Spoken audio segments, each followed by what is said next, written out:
زما مور الله دې زموږ د ټولو میندې ژوندۍ ساتي. د چا چې وفات شوي دي الله دې ورته جنت الفردوس ورنصیب کړي. مور مې بله ورځ راغله ډېره سخته خفه وه، زه چې بیمار وم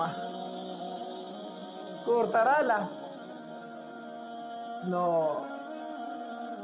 وی دوه زنانه وي یو بل سره لګیا وي. ما نه تپوس وکړو چې مولي صاحب څنګه دی؟ ما ورته وویل چې ټیک دی. یوه بلې ته په غوږ کې غلي غلي وپوسکېږي دا چې یاره د هغه مرۍ سخته ده. هغه مرۍ څه ده؟ سخته ده. هغه وایي چې ډاکټرانو دغه کړی دی که نه.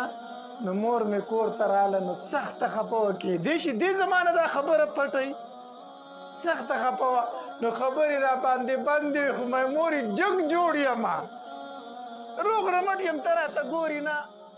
نو د زنانه خو دا حالت دی. ملګري کړو نبي علیه صلات وسلام ورغی چې د هغې نوجوان صحابي له ورغی دی په کټ باندې پروت دی. خو نبي علیه السلام ولیدو چې ډېر سخت حالت کې دی. نو د دې نوجوان چې څنګه په نبي علیه السلام نظر پرېوت دی په ژړا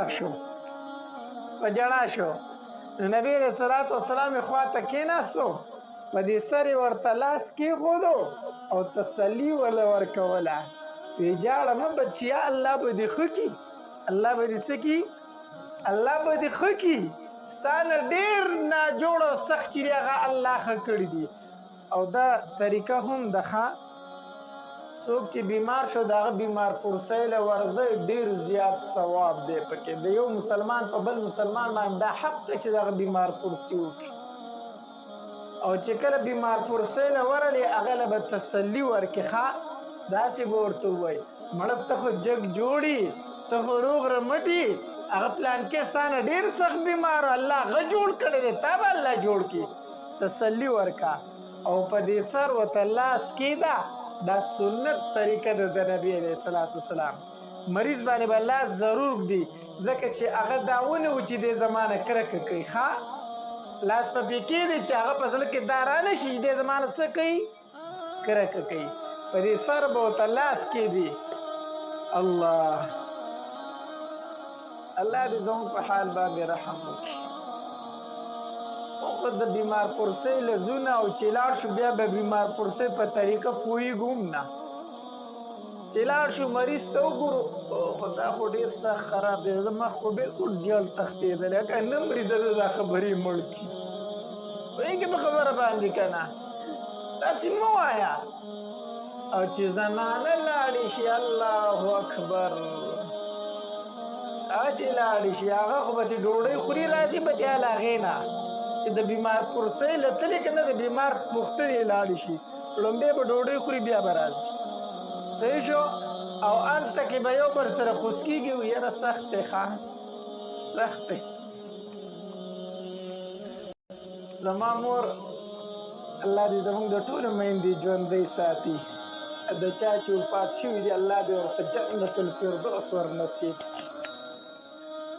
مور مې بله ورځ راغله ډېره سخته خفه وه، زه چې بیمار وم کور ته راغله نو وی دوه زنانه وي یو بل سره لګیا وي. ما نه تپوس وکړو چې مولي صاحب څنګه دی؟ ما ورته وویل چې ټیک دی. یوه بلې ته په غوږ کې غلي غلي وپوسکېږي دا چې یاره د هغه مرۍ سخته ده. هغه مرۍ څه ده؟ سخته ده. هغه وایي چې ډاکټرانو دغه کړی دی که نه. نو مور مې کور ته راغله نو سخته خفه وه. کیدای شي دې زمانه دا خبره پټوي. سخته خفه وه نو خبرې را باندې بندې وي، خو مې مورې جګ جوړ یم، روغ رمټ یم، ته راته ګورې نه. نو د زنانه خو دا حالت دی. ښه چې مریض له لاړ شي یو بل ته په غوږ کې وپوسکېږي وایي سخت دی، که نه مري مړ شي. پوهېږې که نه؟ دا د بیمار پرسۍ طریقه نه ده، تسلي ورله ورکړه. نو نبي علیه صلات وسلام دغې صحابي له په سر باندې لاس کېښود او تسلي ورله ورکړه. وی الله به دې جوړ کړي، الله به دې روغ